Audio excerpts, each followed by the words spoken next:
Assalamualaikum warahmatullahi wabarakatuh. Innal hamdalillah nahmaduhu wa nasta'inuhu wa nastaghfiruh wa na'udzu billahi min shururi anfusina wa min sayyiati a'malina. Man yahdihillahu fala mudilla lahu wa man yudlilhu fala hadiya lahu. Asyhadu an la ilaha illallah wahdahu la syarika lahu wa asyhadu anna Muhammadan abduhu wa rasuluh. Ballagha ar-risalah wa adda al-amanah wa nasaha al-ummah wa jahada fillahi haqqa jihad hatta ataahu al-yaqin.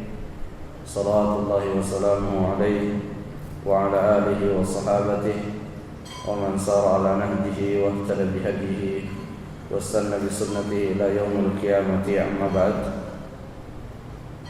Masyarul muslimin wal muslimat jamaah salat maghrib rahimani wa rahimakumullah. Alhamdulillah, pada kesempatan ini kita kembali meneruskan pelajaran kita di dalam sejarah Rasulullah SAW. Pada pertemuan sebelumnya kita telah menyampaikan bait yang ke-47 yang terdapat di dalam Al-Mi'iyah Ibnu Abil Izz, di mana Ibnu Abil Izz menuliskan untuk kita sejarah Rasulullah SAW dalam bentuk bait.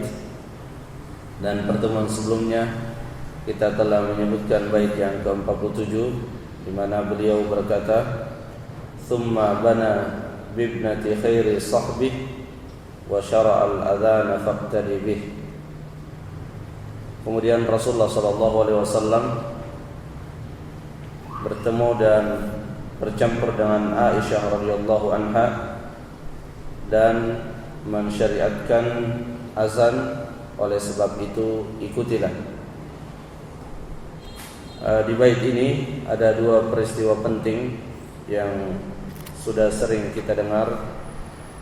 Pertama, Ibnu Abil Izz menerangkan atau mengabarkan kepada kita semua tentang Rasulullah SAW bersama istrinya Aisyah, di mana kita ketahui di dalam sejarah bahwa Rasulullah SAW menikahi Aisyah ketika Aisyah masih berusia 6 tahun, dan kemudian Rasulullah SAW mencampurinya pada saat Aisyah berusia 9 tahun.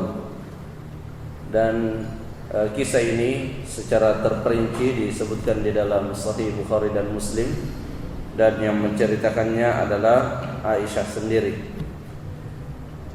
Kemudian peristiwa yang lain yang juga disebutkan oleh penulis, yaitu disyariatkannya azan. Perlu diketahui jamaah sekalian bahwa ketika pertama kali diperintahkan salat 5 waktu itu kaum muslimin belum disyariatkan kepada mereka azan sebagaimana yang biasa kita dengar saat ini, sehingga mereka hanya memperkirakan, ketika mereka telah memperkirakan bahwa waktu salat telah masuk, maka para sahabat Rasulullah SAW segera datang ke masjid. Ini juga dikisahkan di dalam Sahih Bukhari dan Muslim yang diceritakan sendiri oleh Ibnu Umar. Bahkan suatu ketika di saat para sahabat merasakan adanya kesulitan-kesulitan dengan tidak adanya tanda masuknya waktu salat, maka mereka berkumpul. Mereka berkumpul di suatu tempat. Fatakallamu yawman fi dzalik. Kemudian mereka berbincang-bincang tentang bagaimana kita mengabarkan kepada segenap kaum muslimin bahwa waktu salat telah tiba. Maka bermunculanlah beberapa ide. Ada yang mengatakan kita membunyikan lonceng sebagaimana orang-orang Nasrani.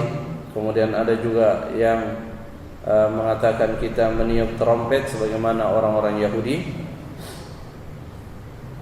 Kemudian ada juga ya Umar radhiyallahu an mengatakan awala tab'atsuna rajulun yunadi bis shalah. Ya, tidakkah kalian mengutus salah seorang untuk memanggil orang datang ke masjid? Ya, maksud daripada Umar tidak perlu seperti cara orang Yahudi dan tidak perlu juga pakai cara orang Nasrani. Ya, cukup bagi kita mengutus satu orang dan orang itulah yang memanggil kaum muslimin untuk datang ke masjid. Maka usulan Umar bin Khattab inilah yang kemudian diterima oleh Rasulullah sallallahu alaihi wasallam. Lalu Rasulullah sallallahu alaihi wasallam mengatakan, "Ya Bilal, kum fanadi bis shalah." Wahai Bilal, berdirilah dan panggillah orang untuk melaksanakan salat di masjid. Ini juga menunjukkan kepada kita semua ya betapa sangat pentingnya yang namanya salat berjamaah. Ya, di awal-awal disyariatkannya salat berjamaah merupakan hal yang tidak terpisahkan daripada pensyariatan salat tersebut. Bahkan Rasulullah sallallahu alaihi wasallam ketika tiba pertama kali di kota Madinah, yang pertama kali yang beliau buat adalah masjid. Tentunya bukan bangunannya yang menjadi target utama Rasulullah sallallahu alaihi wasallam. Ya, bangunan masjid itu adalah sarana wasilah bagi kaum muslimin agar mereka bisa melaksanakan salat secara berjamaah di tempat itu. Bahkan sebelum Rasulullah sallallahu alaihi wasallam tiba di kota Madinah, ya ketika beliau baru sampai di Kuba yang ya sebelum memasuki kota Madinah, beliau pun telah membuat masjid di sana.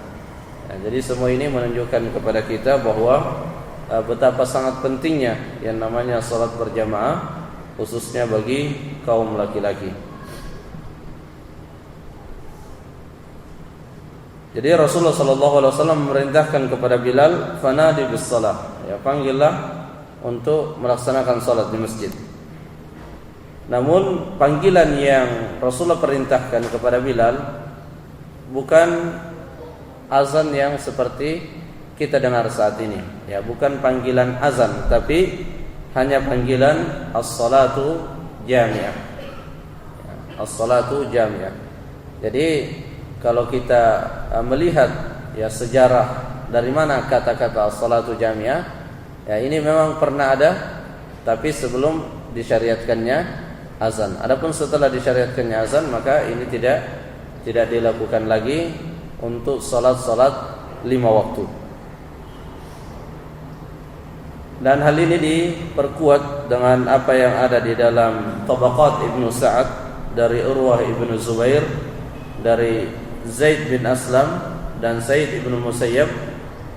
Qalu, ya mereka semua berkata, kana an-nasu fi ahdi Nabi sallallahu alaihi wasallam qabla an yu'mar bil adhani yunadi munadi Nabi sallallahu alaihi wasallam as-salatu jami'ah. Ya dahulu pada zaman Nabi sallallahu alaihi wasallam, sebelum Rasulullah diperintahkan azan, yunadi munadi Nabi sallallahu alaihi wasallam, memanggillah seseorang yang ditugaskan oleh Nabi sallallahu alaihi wasallam dengan mengatakan as-salatu jami'ah, maka fayajtami'un nas. Maka dengan panggilan itu para sahabat, para kaum muslimin segera berkumpul di masjid.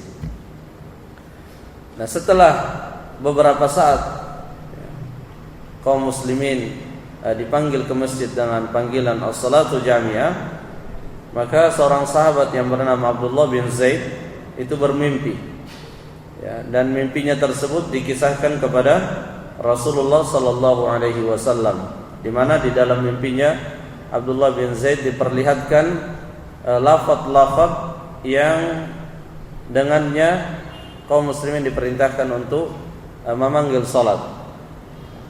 Nah, mendengar kisah tersebut, Rasulullah sallallahu alaihi wasallam mengatakan, innaha la ru'ya haq, sesungguhnya itu adalah mimpi yang benar.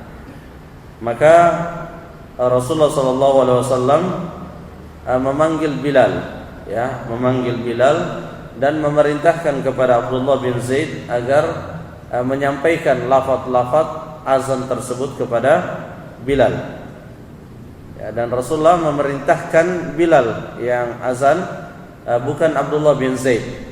Ya, padahal yang melihat adalah Abdullah bin Zaid. Tapi yang diperintahkan untuk mengumandangkan azan adalah Bilal. Apa alasan Rasulullah? Ya, disebutkan di dalam hadis tersebut, fa innahu anda sautan minka. Karena sesungguhnya Bilal itu lebih baik, lebih bagus suaranya daripada engkau. Ya, di sini ada satu pelajaran penting bahwa Rasulullah sallallahu alaihi wasallam ya di dalam menugaskan seseorang, maka beliau selalu mempertimbangkan keahlian. Ya, bahkan di dalam hadis yang sangat masyhur bahwa di antara tanda-tanda kiamat idza wussidal amru ila ghairi ahli. Ketika suatu urusan itu dilimpahkan kepada orang yang bukan ahlinya.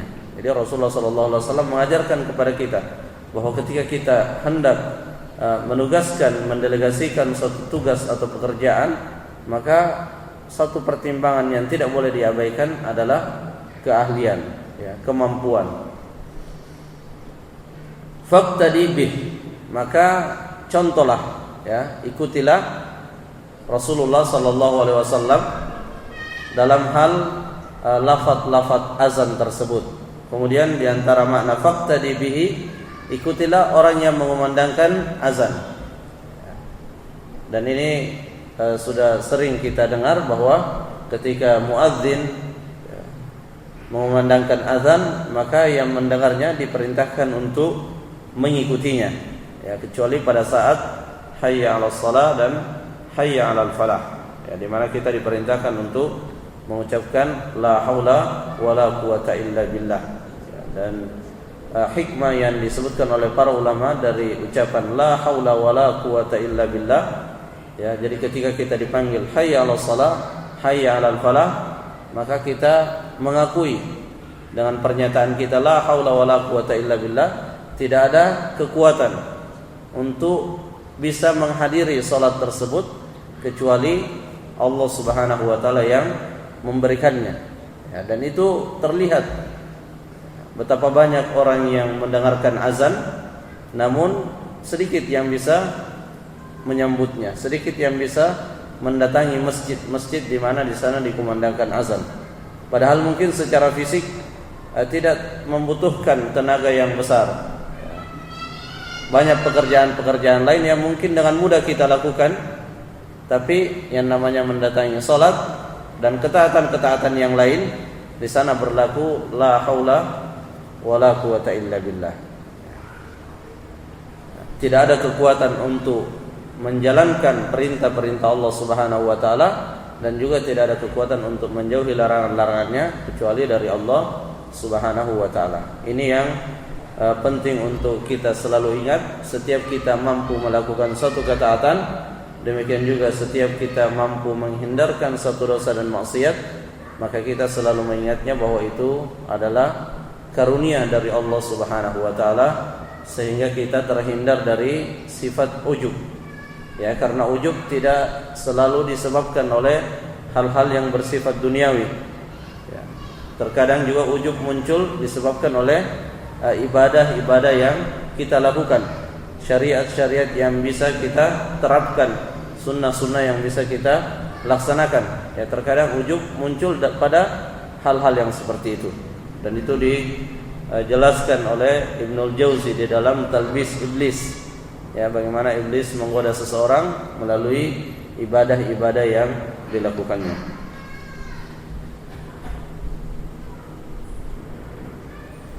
Setelah Ibnu Abil Is menyebutkan dua peristiwa tadi, beliau kemudian memulai menyebutkan peperangan-peperangan yang dilakukan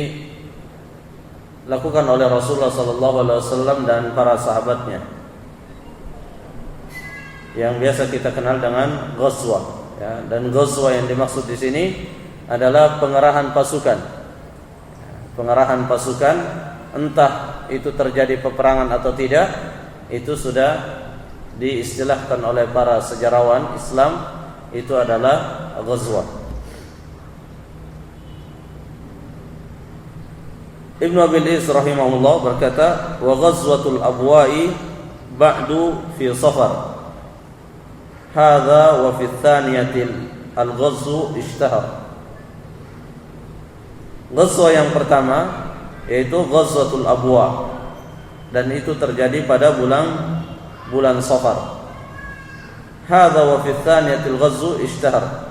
Ini ya kata Ibnu Abil Is, sejak memasuki tahun kedua Hijriah mulailah bermunculan beberapa ghazwah.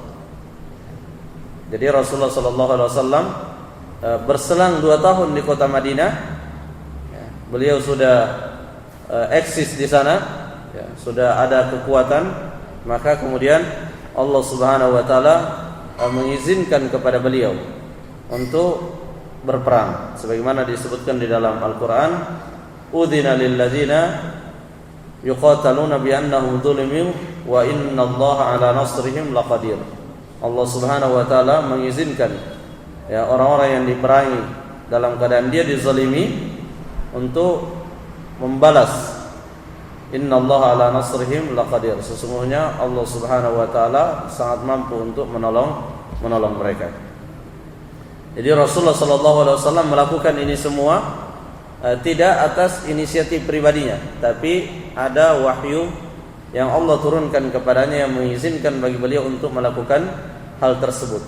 Dan seperti itulah yang dilakukan oleh Rasulullah sallallahu alaihi wasallam di dalam menyampaikan risalah Islam. In attabi'u illa ma yuha ilai. Aku tidak melakukan kecuali hanya mengikuti apa yang diwahyukan kepada aku.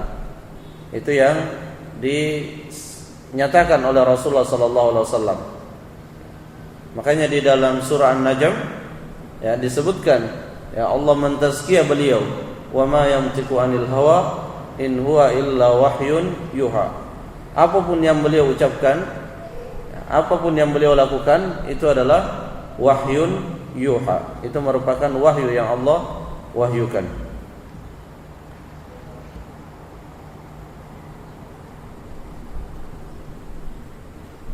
Terkait dengan mengenal ya peperangan-peperangan yang dialami oleh Rasulullah sallallahu alaihi wasallam, para ulama menilai bahwa ini suatu hal yang sangat penting. Jadi secara umum sejarah itu penting.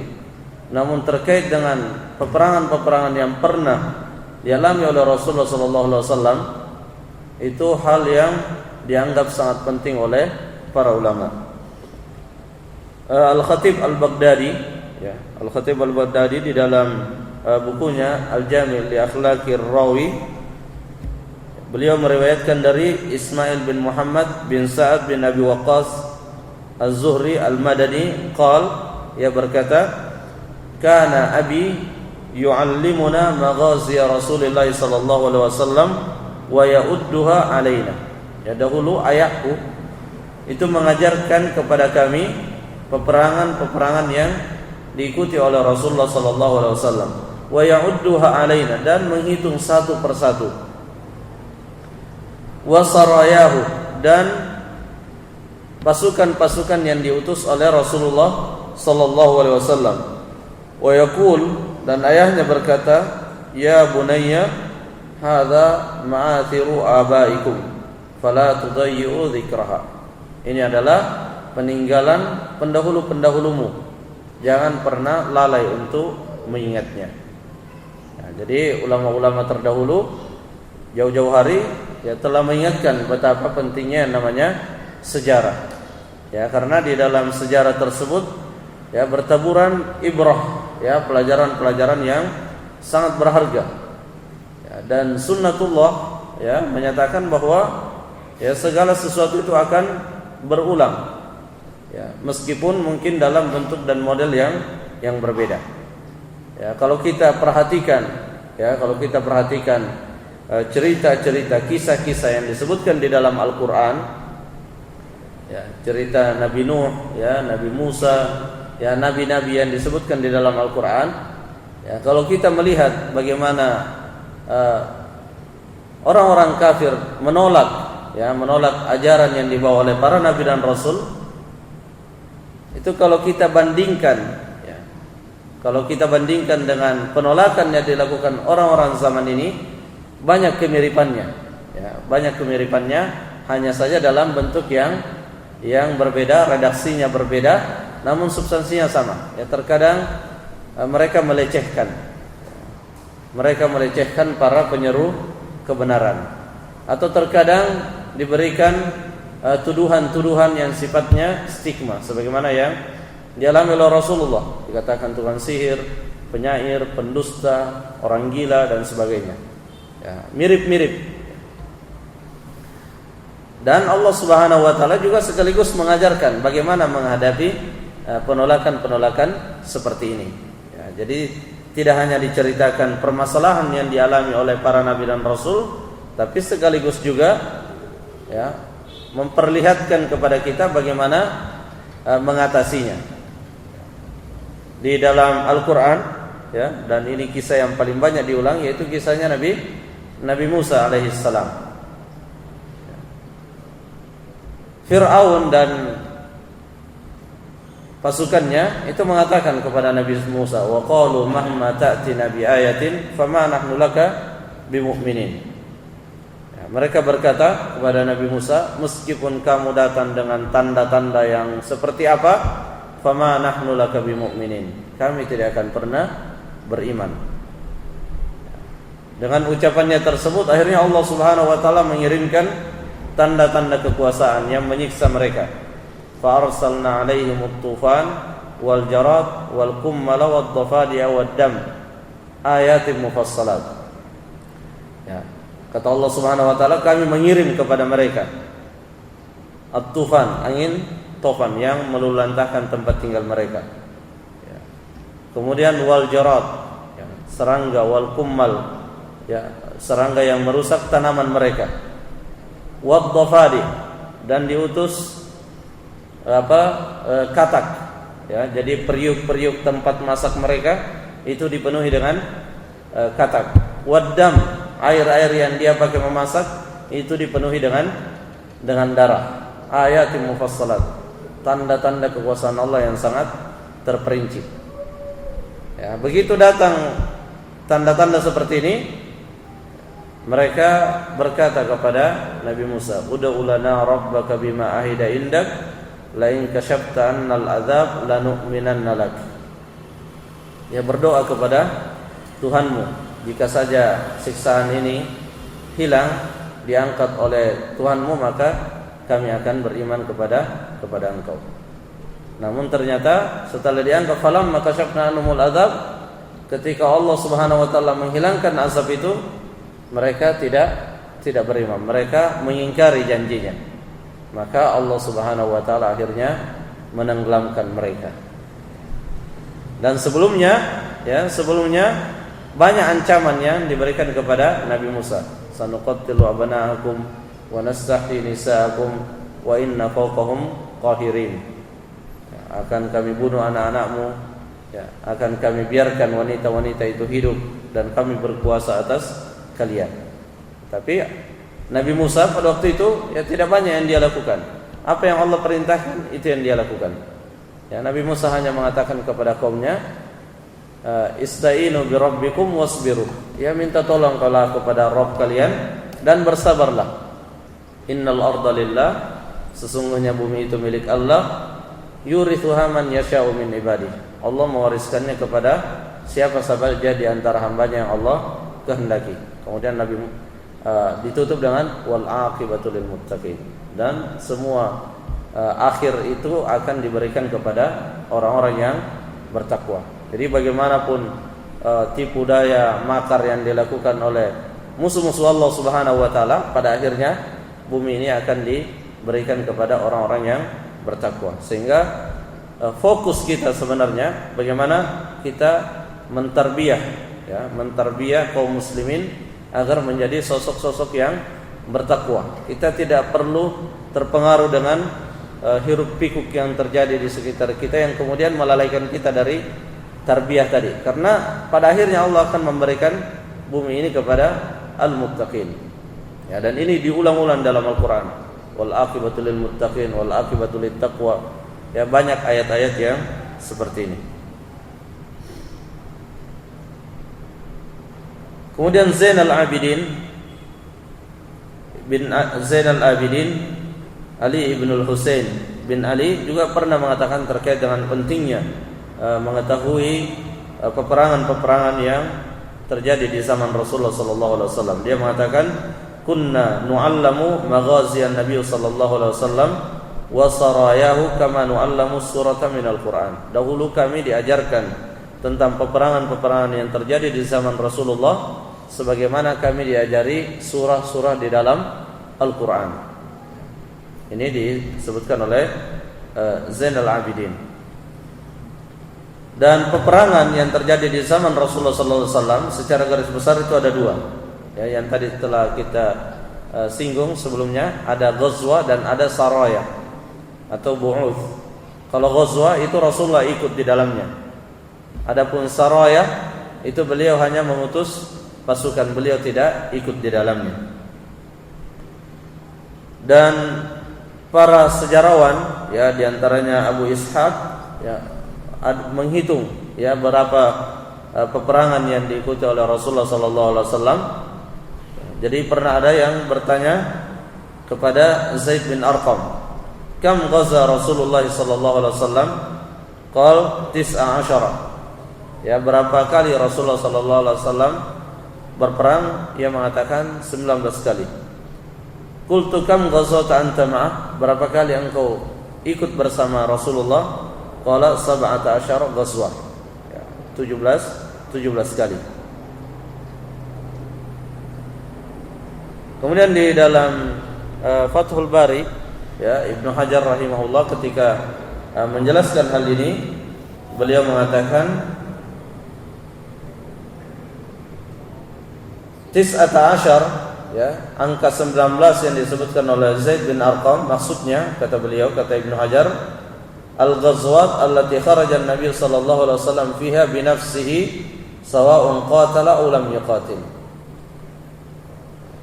Itu adalah peperangan yang mana Rasulullah sallallahu alaihi wasallam berada di dalamnya, namun terkadang terjadi peperangan dan terkadang juga tidak terjadi peperangan. Karena perlu diketahui jemaah sekalian, ya, ketika Rasulullah sallallahu alaihi wasallam awal-awal di kota Madinah sebelum terjadi perang Badar, itu beberapa kali Rasulullah sallallahu alaihi wasallam keluar untuk menghadang, ya, untuk menghadang kafilah dagang kufar Quraisy. Ya, karena ya sahabat-sahabat Rasulullah, ya, sahabat-sahabat Rasulullah yang hijrah ke Madinah itu nyaris tidak membawa harta bendanya, dan harta bendanya di kota Mekah itu diambil oleh orang-orang kufar Quraisy. Maka beliau keluar, dan yang diutus oleh Rasulullah itu tidak pernah melibatkan orang-orang Ansar, ya, selalu dari kalangan Muhajirin yang memang berhak untuk mengambil harta tersebut. Dan itu beberapa kali, ya, terkadang terjadi peperangan, terkadang juga tidak terjadi peperangan. Dan terkait dengan peperangan yang diikuti oleh Rasulullah SAW, ini memang banyak riwayat yang disebutkan. Ya, ada yang mengatakan tadi 19, ada yang mengatakan 21. Ya. Dan terkait dengan pasukan-pasukan yang diutus oleh Rasulullah SAW juga berbeda-beda para sejarawan dalam menyebutkannya. Ada yang mengatakan 48 kali, ada bahkan yang sampai mengatakan lebih dari 100 kali. Namun pada intinya, ya, menunjukkan bahwa ketika Rasulullah SAW berada di kota Madinah, ya, beliau telah eksis di sana, ya, dan mulailah hukum-hukum yang terkait dengan amaliyat, ya, hukum-hukum syariat-syariat yang terkait dengan amaliyat itu secara berangsur-angsur Allah Subhanahu wa taala perintahkan, ya, karena secara garis besar syariat ini terbagi dua, ada i'tiqadiyat dan ada amaliyat. Ada hal-hal yang terkait dengan i'tiqad, dan ini yang diperkuat ketika beliau di Mekah. Kemudian ada yang terkait dengan amaliyat, amalan-amalan secara fisik. Dan amalan-amalan secara fisik ini dibangun di atas i'tiqadiyat. Dan inilah tahapan yang diajarkan oleh Rasulullah SAW dalam menyampaikan risalah Islam, di mana diperkuat yang namanya i'tiqadiyat, ya. Luruskan akidahnya, bersihkan akidahnya dari hal-hal yang terkait dengan kesyirikan sehingga dia menjadi kuat. Begitu ada amaliyat, begitu ada syariat-syariat yang terkait dengan amalan secara fisik, maka dia telah berpijak di atas fondasi yang kuat, yaitu akidah yang kuat. Ya, makanya kalau kita baca di dalam sejarah Rasulullah sallallahu alaihi wasallam bagaimana semangat para sahabat di dalam menerima perintah-perintah Allah Subhanahu wa taala. Disebutkan di dalam riwayat bahwa ketika turun, ya, ayat pengharaman khamr, ya, karena ayat pengharaman khamr ini berangsur-angsur, ya, tidak sekaligus diharamkan. Ya, pertama hanya disebutkan bahwa di dalamnya ada manfaat tapi mudaratnya lebih besar. Kemudian setelahnya dilarang dilarang mendekati dilarang salat dalam keadaan mabuk. Ya, artinya di luar itu masih bisa. Yang penting pada saat salat tidak boleh mabuk. Kemudian berikutnya secara tegas dikatakan fajtanibu, ya, jauhilah. Innamal khamru wal maisiru wal ansabu wal azlamu rijsum min amali syaitan fajtanibu. Ya, secara tegas minta dijauhi. Maka ya sahabat-sahabat yang pada waktu itu masih menyimpan, dan khamr adalah salah satu harta yang istimewa pada waktu itu sehingga mereka menyimpannya. Namun begitu turun ya pengharaman secara mutlak, mereka menumpahkannya. Ya, tidak berpikir ini rugi kalau dibuang. Ya, kita olah saja menjadi cuka misalnya. Ya, tidak ditumpahkan seluruhnya. Ya, demikian pula ketika turun perintah hijab. Ya, para sahabiat mengambil tirai-tirai untuk menutupi kepalanya, ya, agar tidak kelihatan auratnya. Kenapa seperti ini penyikapan mereka terhadap perintah Allah dan Rasulnya? Itu tadi karena i'tiqadiyat, penanaman akidah yang sangat kuat yang Rasulullah berikan ketika berada di kota Mekah. Ya, makanya ketika terjadi Ghazwatul Badar, ya, di mana pada waktu itu yang akan kita sebutkan nanti, Rasulullah keluar bukan untuk berperang, dan ini disebutkan di dalam surah Al-Anfal. Allah mengetahui hati-hati para sahabat, ya, hati-hati para sahabat ingin berhadapan dengan kafilah dagang, tapi ternyata yang dia harus hadapi adalah pasukan yang jumlahnya sangat besar. Maka Rasulullah sempat bertanya kepada para sahabat, apakah kalian siap? Maka di antara sahabat ada yang mengatakan, saya tidak akan mengatakan sebagaimana yang dikatakan oleh umatnya Nabi Musa. Umatnya Nabi Musa mengatakan ketika melihat raja yang zalim yang akan dihadapi oleh Nabi Musa, dia mengatakan, idhab anta wa rabbuk faqatila inna hauna qaidun. Pergi engkau bersama Tuhanmu berperang, kami di sini saja duduk. Sahabat mengatakan, saya tidak akan mengatakan seperti itu. Sekiranya engkau wahai Rasulullah masuk ke dalam lautan, maka kami akan ikut. Menunjukkan, ya, besar keyakinan para sahabat Rasulullah sallallahu alaihi wasallam terhadap apa yang diperintahkan oleh Rasulullah sallallahu alaihi wasallam. Nah, yang pertama kali yaitu Ghazwatul Abwa. Ya, Ghazwatul Abwa itu terjadi di bulan Safar. Dinamakan dengan Al-Abwa karena ini terjadi di tempat yang namanya Al-Abwa. Dan nama lainnya adalah Waddan. Dan ini semua menjadi muqaddimah untuk kemudian terjadinya perang Badar. Ya, seperti yang telah kita singgung sebelumnya, ya, ini semua tujuan Rasulullah mengutus untuk menghadang kafilah dagang. Namun walam yaqa qitalun fi hadhil ghazwah. Tidak sampai terjadi kontak fisik pada kejadian ini. Ya, Rasulullah mengutus pasukan dan beliau ada di dalamnya, dan kita sudah sebutkan tadi istilah ghazwah, ya, itu mencakup pengerahan pasukan baik itu terjadi peperangan ataupun Tidak. Bal tammat muwada'atu Bani Damra bin Abdi Manaf bin Kinana ma sayyidihim Majdi ibn Amr. Ya, bahkan mereka ditinggalkan. Wa hadza fi sanati tsaniyah, dan ini terjadi pada tahun kedua Hijriah. Al-ghazwu ishtahar, ya, di mana pada tahun kedua Hijriah ini ya secara terus-menerus ya terjadi peperangan-peperangan kecil sebelum kemudian terjadinya perang Badar. Dan Syekh Abdul Razzaq di sini menyebutkan kenapa di tahun kedua Hijriah ini sudah sering terjadi seperti itu, li'annal muslimin sara lahum syaukah, karena pada waktu itu kaum muslimin telah memiliki kekuatan. Dan ini adalah syarat untuk kemudian berhadapan dengan musuh.